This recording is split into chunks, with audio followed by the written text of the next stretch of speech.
మన బాధ్యత కేవలం సమర్పణ భావంతో కర్మ చేయడమే. 2.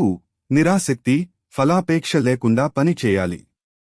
మనకు అనుకున్న ఫలితం రాకపోతే బాధపడడం సహజం. కాని భగవద్గీత చెప్పేలా ఫలాపేక్ష లేకుండా సమర్థంగా కర్మ చేస్తే మనస్సుకు ప్రశాంతత కలుగుతుంది. ఉదాహరణగా, ఒక రైతు విత్తనాలను నాటుతాడు. అయితే వర్షం, నేల గుణాలు, ఇతర సహజ పరిస్థితులపై ఆధారపడి పంట మారుతుంది. రైతు శ్రద్ధగా పనిచేస్తే కాని ఫలితం ఎలా వస్తుందో నియంత్రించలేడు. అలాగే మనం మన పనిని ధర్మబద్ధంగా, కర్తవ్యబద్ధంగా చేయాలి, కాని ఫలితంపై అత్యధిక ఆశ పెట్టుకోవద్దు. 3. కర్మయోగం, కార్యదీక్షతో పని చేయడం. భగవద్గీత 3వ అధ్యాయం, కర్మయోగం లో శ్రీకృష్ణుడు నిస్వార్థ కర్మ గురించి వివరిస్తాడు. ఇది స్వార్థరహితంగా, ఎటువంటి అహంభావం లేకుండా భగవంతునికి అర్పించినట్టుగా పనిచేయడమే కర్మయోగం.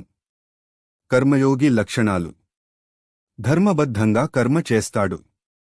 ఫలాపేక్ష లేకుండా పనిచేస్తాడు. తన కర్మను భగవంతునికి అర్పిస్తాడు.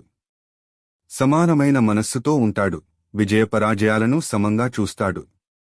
ఉదాహరణ: ఒక వైద్యుడు నేను రోగిని నయం చేయాలా అనేదానికన్నా నేను నా వైద్య సేవలు సమర్థంగా అందించాలి అనే దృక్పథంతో పనిచేస్తే అతని పని ఉత్తమంగా ఉంటుంది.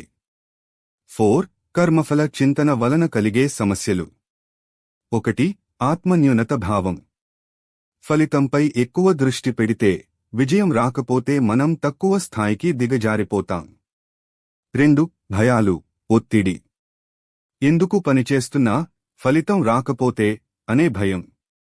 3. అనంతమైన తృప్తి లేమి. మనకు ఒక విజయం వచ్చినా మళ్లీ మరింత ఎక్కువ కోరుతాం. ఫలితాన్ని మాత్రమే ఆశించినా మనస్సుకు శాంతి ఉండదు. 2. ఆచరణలో కర్మఫల చింతన.